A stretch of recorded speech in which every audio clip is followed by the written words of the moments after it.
اللہ وہ معبود حق ہے کہ اس کے سوا کوئی عبادت کے لائق نہیں، زندہ ہے، سب کو تھامنے والا، اسے نہ اونگ آتی ہے نہ نیند، جو کچھ آسمانوں میں اور جو کچھ زمین میں ہے سب اسی کا ہے۔ کون ہے کہ اس کی اجازت کے بغیر اس سے کسی کی سفارش کر سکے؟ جو کچھ لوگوں کے روبرو ہو رہا ہے اور جو کچھ ان کے پیچھے ہو چکا ہے اسے سب معلوم ہے، اور لوگ اس کی معلومات میں سے کسی چیز پر دسترس حاصل نہیں کر سکتے۔ ہاں، جس قدر وہ چاہتا ہے اسی قدر معلوم کرا دیتا ہے۔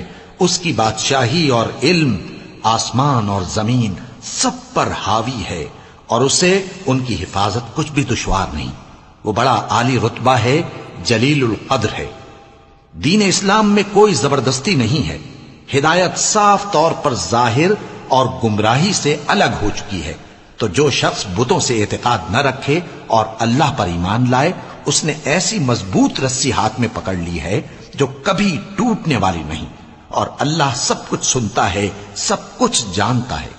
جو لوگ ایمان لائے ہیں ان کا دوست اللہ ہے کہ اندھیرے سے نکال کر روشنی میں لے جاتا ہے، اور جو کافر ہیں ان کے دوست شیطان ہیں کہ ان کو روشنی سے نکال کر اندھیرے میں لے جاتے ہیں۔ یہی لوگ اہل دوزخ ہیں کہ اس میں ہمیشہ رہیں گے۔ بھلا تم نے اس شخص کو نہیں دیکھا جو اس غرور کے سبب سے کہ اللہ نے اس کو سلطنت بخشی تھی، ابراہیم سے اپنے پروردگار کے بارے میں جھگڑنے لگا؟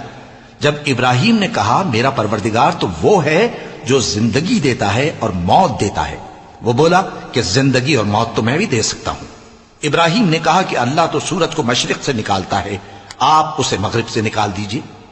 یہ سن کر وہ کافر ہکا بکا رہ گیا، اور اللہ بے انصافوں کو ہدایت نہیں دیا کرتا۔ یا اسی طرح اس شخص کو نہیں دیکھا جس کا ایک بستی پر جو اپنی چھتوں پر گری پڑی تھی گزر ہوا، تو اس نے کہا کہ اللہ اس کے باشندوں کو مرنے کے بعد کیوں کر زندہ کرے گا؟ تو اللہ نے اس کی روح قبض کر لی اور 100 برس تک اس کو مردہ رکھا۔ پھر اس کو جلا اٹھایا اور پوچھا تم کتنا عرصہ مرے پڑے رہے ہو؟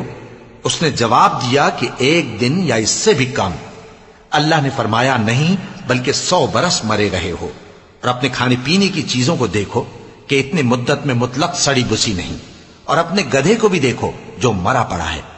غرض ان باتوں سے یہ ہے کہ ہم تم کو لوگوں کے لیے اپنی قدرت کی نشانی بنائیں، اور ہاں گدھے کی ہڈیوں کو دیکھو کہ ہم ان کو کس طرح جوڑے دیتے اور ان پر کس طرح گوشت پوست چڑھائے دیتے ہیں۔